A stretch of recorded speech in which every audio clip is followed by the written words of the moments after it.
বাস মোটরসাইকেলের মুখোমুখি সংঘর্ষে চট্টগ্রাম প্রকৌশল ও প্রযুক্তি বিশ্ববিদ্যালয়ের চুয়েট 2 শিক্ষার্থী নিহত হওয়ার প্রতিবাদে চট্টগ্রাম কাপ্তাই সড়ক অবরোধ করে ক্লাস পরীক্ষা বর্জন করেছে চুয়েট শিক্ষার্থীরা।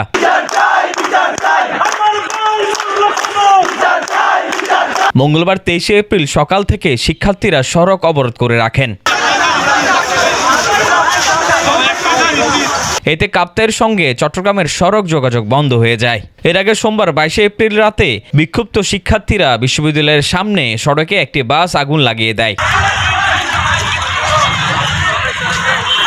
ঘটনার পরপরই চুয়েট ক্যাম্পাস ও আশেপাশের সড়ক অবরোধ করে বিক্ষুব্ধ শিক্ষার্থীরা। সে সময় শাহ আমানত লাইনের 4টি বাস আটকে রাখেন শিক্ষার্থীরা। পরে পুলিশ ঘটনাস্থলে গিয়ে পরিস্থিতি নিয়ন্ত্রণের চেষ্টা চালায়। 2 শিক্ষার্থী নিহত ও 1 শিক্ষার্থী আহতের ঘটনায় সোমবার রাতে চট্টগ্রাম প্রকৌশল ও প্রযুক্তি বিশ্ববিদ্যালয়ের ক্লাস ও পরীক্ষা বর্জন কর্মসূচি ঘোষণা করেন শিক্ষার্থীরা। এ সময় তারা দোষীদের শাস্তি দাবি করেন। ড্রাইভার এবং হেল্পার তাদের মূলত শাস্তির জন্য আজকে এই দাবিটা আন্দোলনটা করতেছি। তো আমরা এই আন্দোলন না চলা পর্যন্ত ব্যবহার গতির জন্য আসলে এই অবস্থাটা হয়েছে আজকে। তো আমরা মূলত যতদিন পর্যন্ত এই যে তাদের শাস্তির আইনে আওতা আনতে পারতেছি না, ততদিন পর্যন্ত আমরা এই আন্দোলন চালিয়ে যাবো। প্রতিবারই মরছে, এবারও হচ্ছে আমাদের যদি এখনো পর্যন্ত আমাদের গত 2বারও হচ্ছে সেম কাহিনী হয়েছে। আমার সিনিয়র এবং হচ্ছে আমার এক সিনিয়র আপু এবং আমার একজন সিনিয়র ভাইকে হচ্ছে অলরেডি 2বার তাদেরকে দেওয়ার পরও অ্যালার্ট দেওয়ার পরও তাদেরকে হচ্ছে কোনো ধরনের কোনো সলিউশন আমরা পাইনি। আমাদের এই 2 ভাইয়ের হত্যার বিচার বা এই হত্যা মানে দোহাই দিয়ে হলেও যেন এই কাপ্তাই সড়কে এই যে নিয়মিত যে হত্যাটা চলে যাচ্ছে বা নিয়মিত যে অ্যাক্সিডেন্ট চলে আসতেছে, সেই অ্যাক্সিডেন্টের আমরা বন্ধ চাই এবং খুব দ্রুত তার নিরসন চাই। কোনোভাবে ভালো না, আমরা এমনি শিক্ষার দিক দিয়ে পিছিয়ে যাচ্ছি।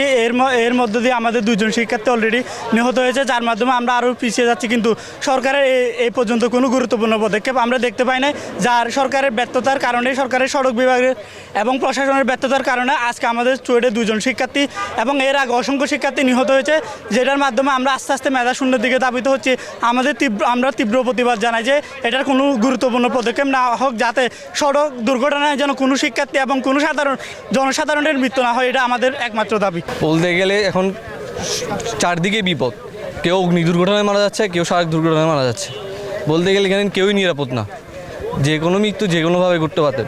আমরা চাই নিরাপদ সড়ক, এটা পুরো বাংলাদেশে, শুধু এখানে না। এই রোডটা অবশ্য সরু, এটা অনেক আগে থেকে কথা বলে আসতেছে যে এই রোডটা বড় করার জন্য এবং বড় গাড়িগুলো তারা যেন একটা সঠিক নিয়ম মেনে গাড়ি চালায়, এটাই আমাদের চাও। এদিকে চুয়েট শিক্ষার্থীরা শান্ত সাহা ও তৌফিকের মৃত্যুর ঘটনায় চলমান আন্দোলন থেকে শিক্ষার্থীরা 9 দফা দাবি ঘোষণা করেন।